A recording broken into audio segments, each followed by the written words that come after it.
सरश्री द्वारा जागृति संदेश, अवेकनिंग मैसेज बाय सरश्री।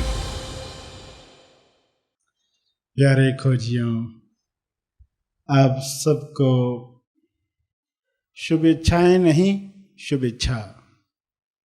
शुभेच्छा वह लकड़ी है जिससे सारी लकड़ियों को होली में जलाया जाता है। एक लकड़ी हाथ में रखी जाती है, एक छड़ी जो बाकी सभी लकड़ियों को अंदर ढकेलने में मदद करे। हाथ में आपने लकड़ी ही रखी है, देखने वाला कहेगा आप लकड़ियां जलाना चाहते हो तो ये लकड़ी क्यों रखी है।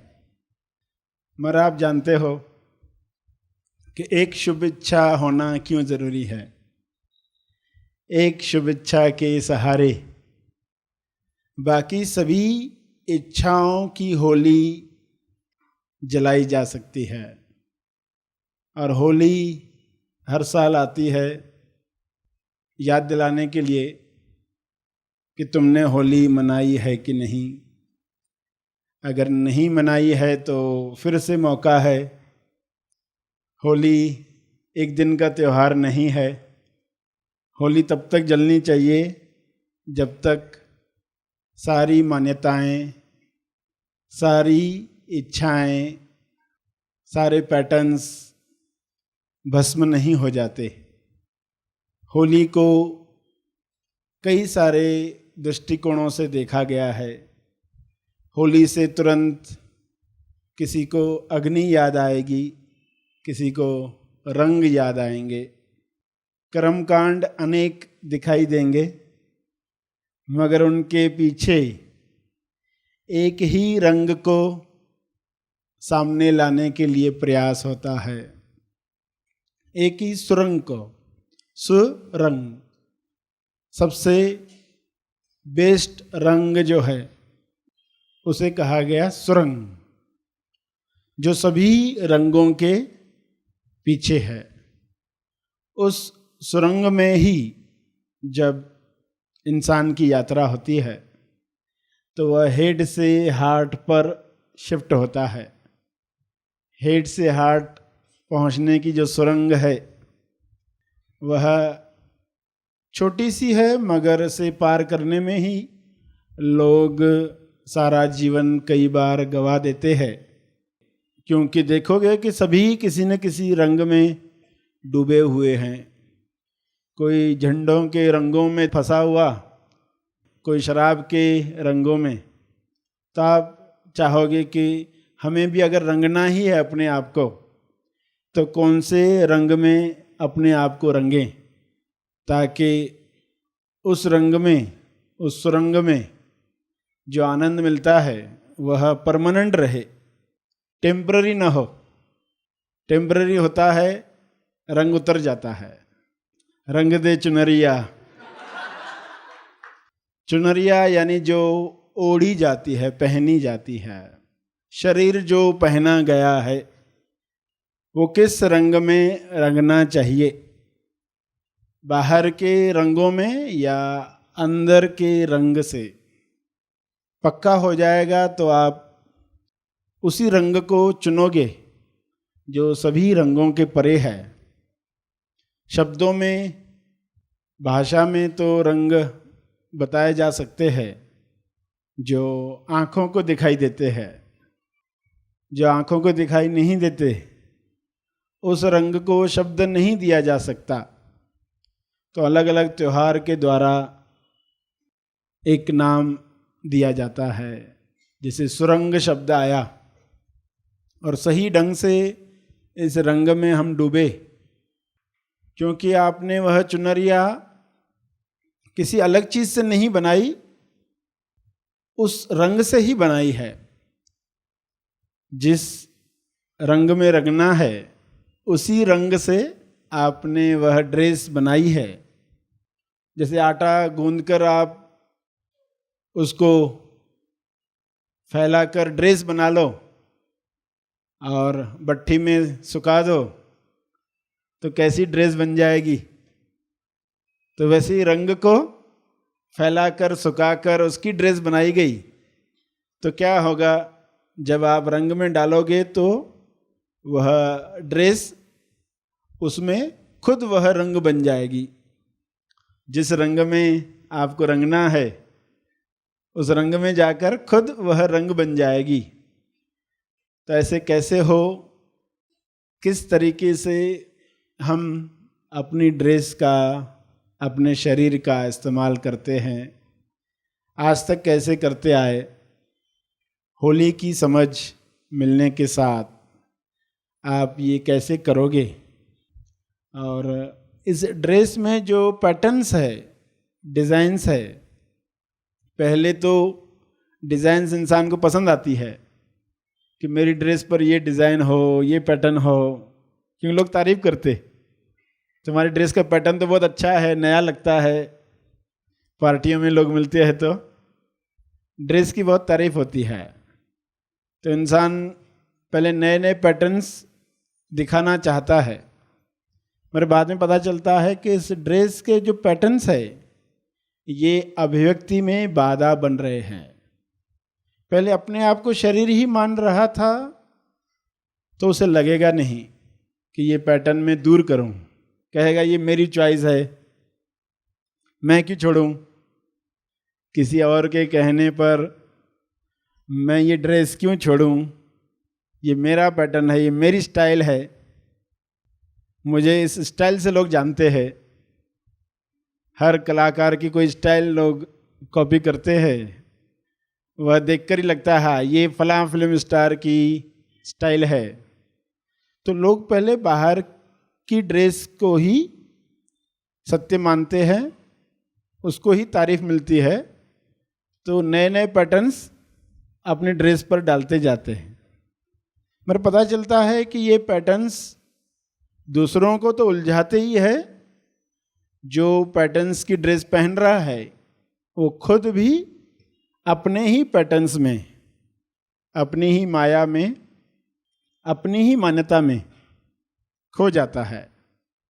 फिर होली आती है तो याद दिलाया जाता है कि अब ये जो पैटर्न्स है ये होली में डाल दो। मान्यता, पैटर्न्स, अतेज इच्छाएं, तीनों को होली में डाल दो। तो मन नहीं मानेगा, मगर कोई प्रयोग करता है, होली जली रही है, अग्नि जलाई गई है, तो उसका लाभ लिया जाए। अग्नि भी क्यों जलाई गई? 5 तत्वों से ड्रेस बनी, उसमें आकाश भी है, हवा भी है, अग्नि भी है, जल भी है, पृथ्वी भी है। तो इन 5 की पूजा की जाए, मगर एक को प्रतीक करके लिया जाता है। कोई एक चीज ले इनमें से प्रतीक करके, ताकि बताया जा सके कि ये जो ड्रेस है, इस ड्रेस को जिसमें मिलना है, ड्रेस जब टूटेगी तो किस में मिलेगी, तो इन चीज़ों में मिलेगी।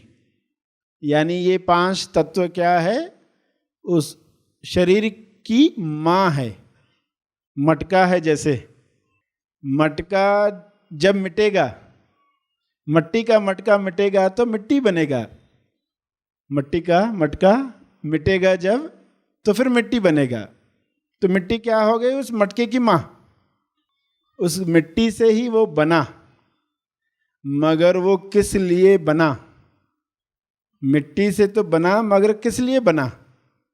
अमृत को पकड़ने के लिए, रखने के लिए, सुरक्षित रखने के लिए मटका मट्टी से बना।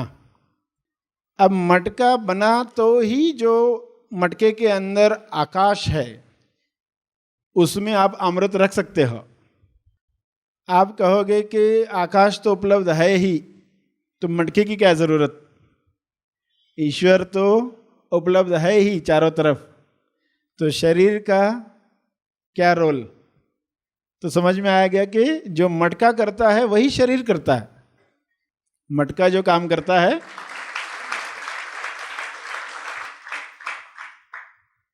मगर मटका सीधा है, सरल है। इंसान का शरीर सीधा और सरल नहीं है।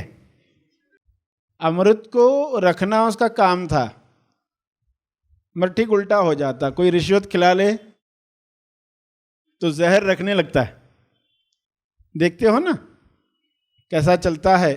जब अज्ञान फैलता है तो लोग जिस कारण से बनाए गए हैं, पुलिस रक्षा के लिए बनाई गई, तो वो उल्टा काम करने लगती है। जब रिश्वत मिलती है, रक्षा का काम बदल गया, अमृत को रखने का काम, और रिश्वत मिली तो जहर जमा करने का काम। इसलिए इंसान जो घूम रहा है चारों तरफ, वह कब क्या कर लेगा लोगों को यकीन नहीं होता। कब क्या कर लेगा।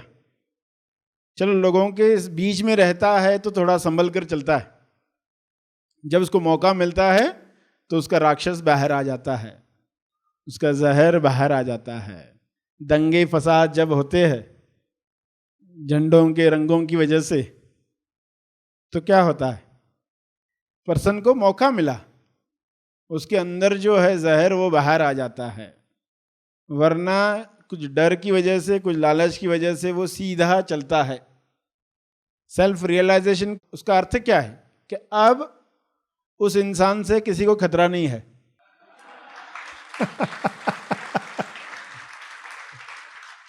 उसको मौका मिले न मिले वो वैसा ही रहता है। लोगों के सामने है, लोगों के परे है, फर्क नहीं पड़ता। वरना हर एक अपने आप से पूछेगा कि मैं अलग अलग स्थितियों में कैसा रहता हूं। अकेले रहता हूं तब कैसे होता हूं, खाली समय होता है तो कैसे रहता हूं, जब बिजी होता हूं तो कैसे होता हूं। तो हर जगह जब आप एक ही रह पाए, सुरंग को ही आपने चुना, तो खाली समय भी बहुत बड़ा काम करेगा। खाली समय में खाली रहना कला है। मौन में रह पाना, कुछ नहीं में बैठ पाना, वो कला है। सत्संग क्या करता है, वही कला तो सिखाता है। मान्यताओं से मुक्त हो गए तो मन कहाँ बड़बड़ करेगा। पैटर्न से मुक्त हो गए तो मन कहाँ बड़बड़ करेगा। अतेज इच्छाओं से मुक्त हो गए तो मन कहाँ बड़बड़ करेगा। तो आप देखोगे आप आसानी से बैठ पाओगे, और उस समय में बड़ा काम होता है। जो दिखाई नहीं देता वह समय मूल्यवान समय है।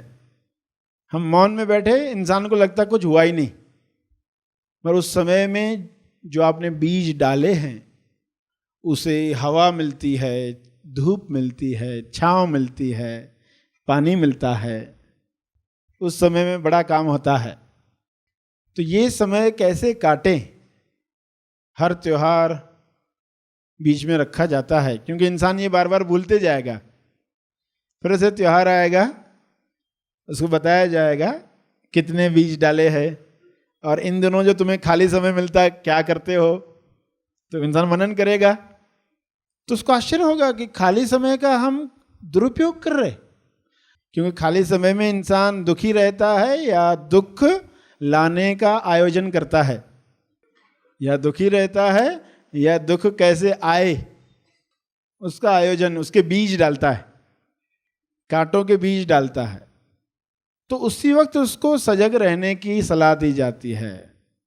उस वक्त सजग नहीं रह पाया तो कम से कम जब पौधा आ जाए कांटों का, तब तो सजग हो जाओ कि ऐसा बीज डाला था। वरना उस वक्त भी इंसान क्या सोचता है, पड़ोसी ये करके गया होगा, पड़ोसी की नजर मेरे खेत पर है।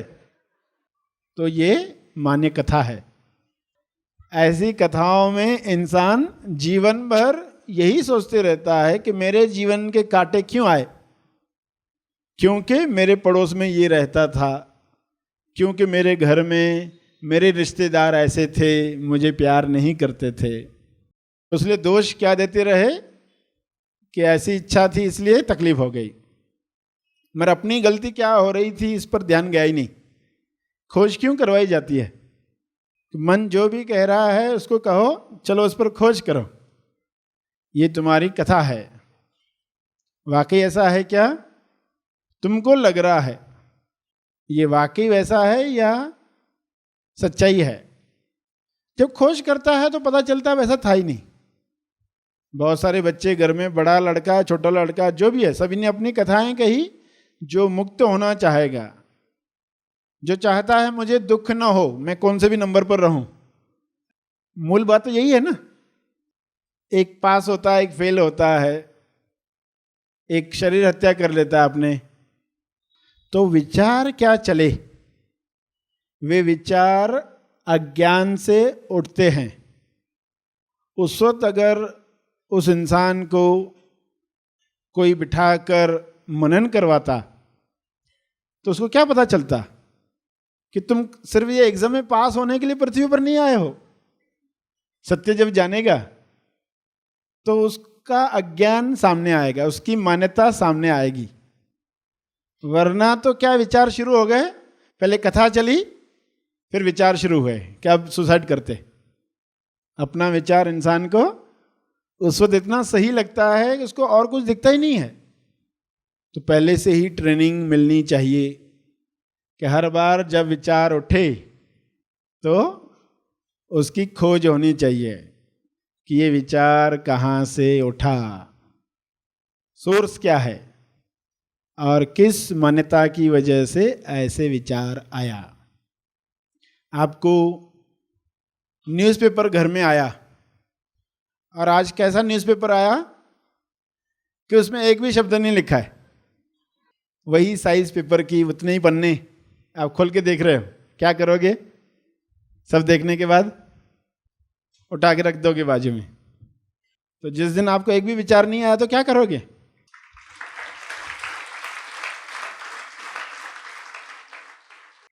तब कहोगे कि जीवन सफल हो गया, कोई ऐसा विचार ही नहीं आया।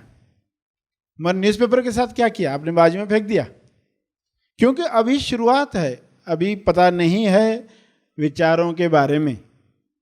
तो चाहोगे कि विचार ही आए। न्यूज़पेपर आया यानी विचार आए। और फिर दूसरे दिन न्यूज़पेपर आया जिसमें बहुत सारे टॉपिक्स लिखे हैं, तो आप पूरा पढ़ते हो और लगता है आज का अखबार पढ़ा। तीसरे दिन पेपर आता है फिर, जिसमें एक ही टॉपिक पर समाचार है, एक ही टॉपिक पर है। और क्या टॉपिक है कि जो पेपर है, शब्दों के पीछे पेपर है, how to see date paper, उस पेपर को कैसे देखें, इस पर आर्टिकल है। तब वो जब पढ़ रहे हो तो आपका ध्यान पेपर पर जाएगा। पेपर को देखोगे, पीछे शब्दों के पीछे पेपर है कि ये आर्टिकल बता रहा है, पेपर को कैसे देखे। तो आप पढ़ोगे भी, बीच में देखोगे भी। फिर अगले दिन पेपर में क्या आया है कि न्यूज़पेपर, पेपर में पेपर कैसे देखें, और ऐसे देखें जिससे आपका तीसरा नेत्र खुल जाए।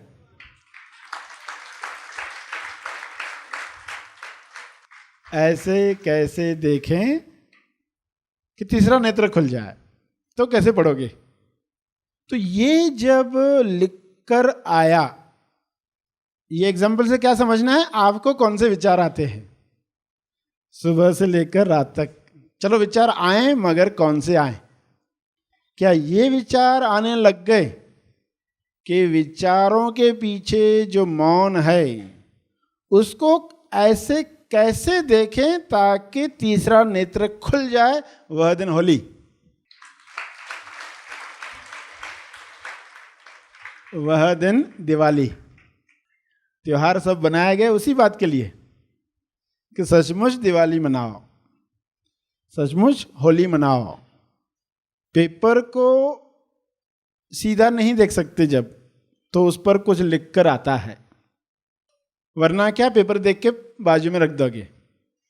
अब ये सब हो गया, उसके बाद वापस आपको विचार आएगा कि जो पहले दिन पेपर आया था अब वो पढ़ते।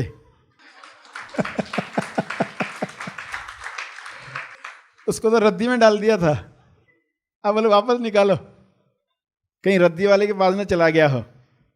खाली वही चुनोगे, बाकी नहीं चुनोगे, वही चुनोगे। क्योंकि अब आज के पेपर से पता चला कि कैसे तीसरी आंख खुलती है जब हम पेपर को देखते हैं। शब्दों ने अपना काम पूरा किया, विचारों ने अपना काम पूरा किया, अब हम सीधा पेपर पढ़ रहे हैं।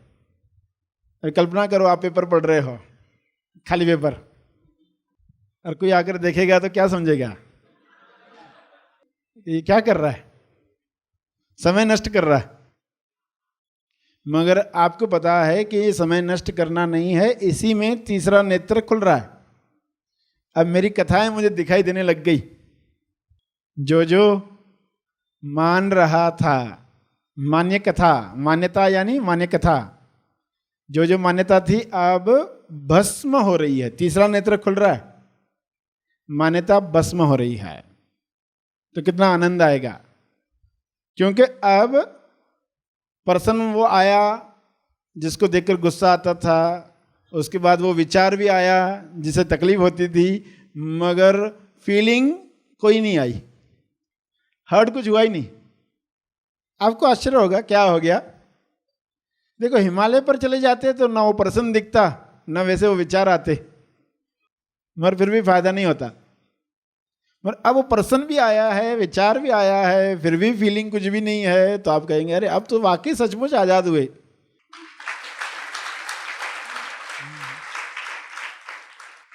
फिर लगेगा कि अब ये इस विचार का जैसे कोई रोल ही नहीं बचा, ये विचार भी आके क्या करे, तो वे भी आने बंद होने लग गए। तो इसलिए तीसरा नेत्र खुलना आवश्यक है। इसलिए जो मूल चीज है उसके लिए शरीर बनाया गया, मटका बनाया गया, उस अमृत को होल्ड करने के लिए, रोकने के लिए, ताकि उसकी अभिव्यक्ति उस मटके के द्वारा हो पाए। घट स्थापना होती है, मटके को स्थापित करते हैं लोग, उसी बात के लिए कैसी स्थापना हो जाए ताकि उसके अंदर अमृत ही रहे, जहर सब निकल जाए। तो मट्टी जैसे मटके की माँ है, इंसान के शरीर की माँ उस धूल को कहा गया जो धूलिवंदन करके मनाया जाता है। धूल की पूजा की जाती है और धूल लगाई जाती है। धूल इंसान अपने शरीर पर लगाता है, राख अपने शरीर पर लगाता है। क्यों लगाता है, अब समझ में आया होगा कि वह माँ है उस शरीर की। धूल जो है वो माँ है उस शरीर की। साधु संत पुराने ऋषि या जो राख लगाते थे, तो वहाँ समझ क्या थी, शरीर जो है राख से ही बना हुआ है, मट्टी से ही बना हुआ है। शिव ने अपने शरीर पर भभूत मली है, भभूतनाथ क्यों कहा गया, उसलिए कहा गया। तो राख शरीर पर लगाई गई, तो ये राख अपने शरीर पर लगाने के लिए कहा गया। लोग दूसरों को लगाना चाहते, दूसरों पर मट्टी फेंकते, मतलब तुम्हारे लिए ये। जब लोग कहानी नहीं समझते तो सोचते किसी और की कहानी है, तो उसको सुनाएंगे। तो नहीं, ये तुम्हारी कहानी, तुम मनन करो कि मैं यहां क्या करता हूं। धूल जो है शरीर की मां है, और जो रंग लगाना है वो किसे लगाना है, धूल है और रंग है। धूल जो लगाई जाती है, राख लगाई जाती है शव को, शव को राख लगाई जाती है। रंग लगाया जाता है शिव को।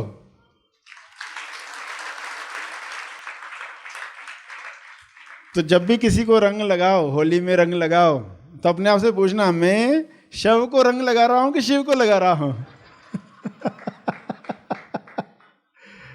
अगर ये याद रहा तो होली मना रहे, वरना उल्टा हो जाता है सब। लोग शव को ही रंग लगाते, जो मिट्टी में मिलने वाला है उसको ही रंग लगाते, उसको तो राख लगती है। शव की मां मट्टी है, शिव की मां वो खुद है। शिव की मां वह खुद है, इसलिए इसको स्वयंभू कहा गया, जिसको शंभू करके आज लोग पुकारते हैं। स्वयंभू है यानी जो स्वयं निर्मित हुआ, स्वयंभू है। तो मट्टी रोकने के लिए अमृत को, मटका शरीर उस अमृत को रखने के लिए, और इसी मटके पर पैटर्न्स कौन से हो, डिजाइन कैसी हो, रंगोली कैसी हो, उसको सजाने में ही लोग अगर पूरा जीवन बिता दे, ऐसा होते ही रहता है ना, उस मटके को सजाने में ही लग गए, तो वहां पर ये समझ आनी चाहिए कि ये मटके का जो पर्पस है वो पूरा हो रहा है कि नहीं, उसके अंदर अमृत जमा हो रहा है कि नहीं, तो काम सही चल रहा है। ये जो पैटर्न्स अगर रुकावट बन रहे, वो पैटर्न्स बनाने में अगर आप छेद कर रहे, कुछ पैटर्न्स होते ना उसमें छेद करने पड़ते, डिजाइन है वो ऐसी, तो ऐसे छेद वाली पैटर्न में कितने भी खूबसूरत लगते हो, मगर अमृत को बहा देंगे। तो ऐसे पैटर्न्स जो अमृत को बहा देते हैं वे तो मटके पर बिल्कुल नहीं होने चाहिए। तो ये समझ रखनी है, आज कौन से पैटर्न्स आपकी सेवा कर रहे हैं, कौन से पैटर्न्स आपकी सेवा नहीं करते। जो मान्यताएं सेवा करना बंद कर चुकी हैं उन मान्यताओं को छोड़ देना है। कोई समय था, मान्यता थी जो उस वक्त की जरूरत के अनुसार सेवा कर रही थी, उस वक्त की जरूरत थी, मगर आज भी कोई उस मान्यता में अटका रहे, बच्चों को डांटता रहे, तो क्या हो गया, वह अमृत को गिरा रही है। तो इसलिए ये समझ त्योहारों के बहाने सामने आती है कि आप क्या कर रहे हो, पैटर्न से अपने आप को मुक्ति दिलाओ, सही ढंग से होली मनाना शुरू हो जाए। अखबार पढ़कर तीसरा नेत्र क्यों खोलना चाहते हो, ताकि वो भस्म हो जाए। जो बात हम सोचते रहे, जिंदगी भर सोचते रहे, वो वाकई सही भी है क्या, कभी बैठकर मनन तो करें। और मनन किया तो वो भस्म हो गई, उस होलिका से मुक्ति हो गई। तो हर साल होली याद दिलाती है आकर कि सब कुछ डाल दिया कि नहीं जो अननेसेसरी था, घर में कूड़ा करकट था संभाल कर रखा था, जिनका अभी कोई उपयोग नहीं है, सिर्फ समय निकाल कर देखा नहीं है इसलिए रखा हुआ है संभाल कर। तो वापस से सब देखते हो, पुराने बिल है, पुराने ग्रीटिंग्स है, जहाँ इमोशनल अटैचमेंट है, क्या क्या चीज़ें लोग संभाल कर रखते हैं, तो सब अभी इनकी ज़रूरत कहाँ बची। उस वक्त की समझ के अनुसार जमा किया। आज की समझ क्या कहती है, आज की समझ कहती है उसको अभी छोड़ो। इंसान को सीखना है, छोड़ना भी सीखना है। सब चीज़ें पकड़ कर रखेगा तो उसका असर शरीर पर भी होता है, मन पर भी होता है, आध्यात्मिक जीवन पर भी उसका असर होता है, क्योंकि शरीर को वैसी हैबिट पड़ जाती है। जो बाहर करते हो वही शरीर को हैबिट पड़ती है। शरीर भी अननेसेसरी चीज़ें पकड़ कर रखता है, तनाव भी पकड़ कर रखता है, कचरा भी पकड़ कर रखता है, छोड़ता ही नहीं है। तो उस सबको रिलीज करना है, सबको छोड़ना है। तो बाहर का कर्मकांड याद दिलाता है कि ये करो। पहले इंसान दो मन में रहते हुए जलाऊं न जलाऊं, मगर जब जला ही देता है तो उसको बहुत अच्छा लगता है, अच्छी फीलिंग आती है कि कुछ तो हुआ।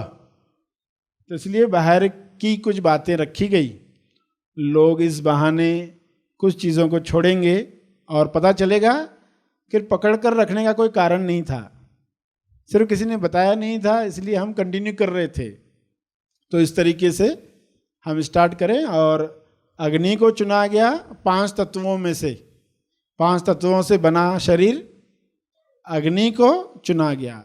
अग्नि को क्यों चुना गया, क्योंकि चुनना था आकाश को।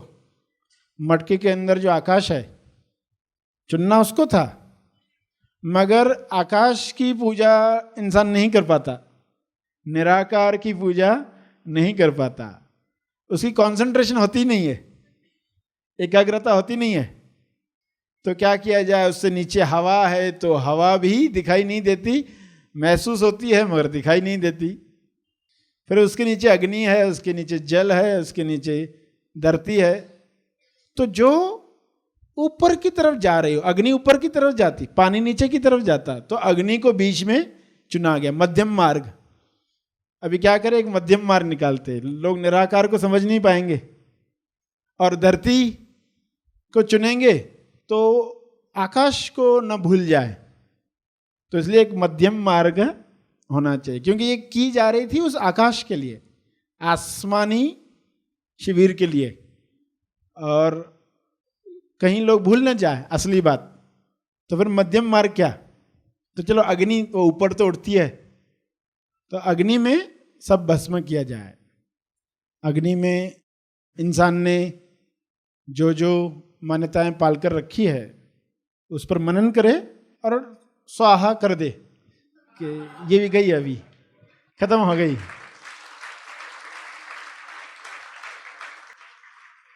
अपने तीसरे नेत्र पर तिलक लगाता है कि तीसरा नेत्र खुले, 3 के पीछे जो चौथा है वो खुले। 3 शरीर के जो गुण है, तम है, रज है, सत्य है, तीनों गुणों के पीछे जो चौथा है तेज जो है वो खुले, उस तेज में सब भस्म हो जाए। तो हर कर्म कांड होली के साथ जो आप देखते आए हो आज तक, सबके पीछे का अर्थ समझ में आएगा कि ये उसका कारण था। और रंग लगाना था शिव को, धूल लगानी थी शव को, मगर ठीक उल्टा हो जाता है। इसलिए फिर वापस से सब बातें बताई जाती है ताकि सब मान्यताएं खत्म हो जाए। तो इस तरीके से लोग होली मनाएंगे। और ऊपर ऊपर के तो बहुत कारण, सर्दी खत्म हो गई तो अब लकड़ियां बच गई तो एक साथ जला डालो।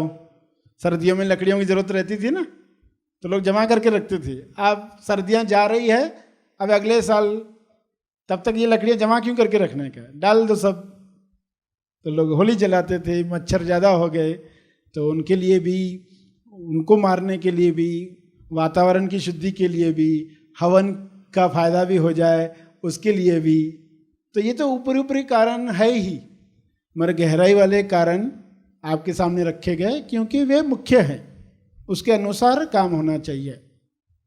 और फिर कोई दुश्मन भी होगा तो वो भी होली के बहाने मित्र बन सकता है, वापस से रंग लगाने के बहाने, गुलाल लगाने के बहाने, इनविटेशन देने के बहाने आप फिर से बातचीत शुरू करते हो।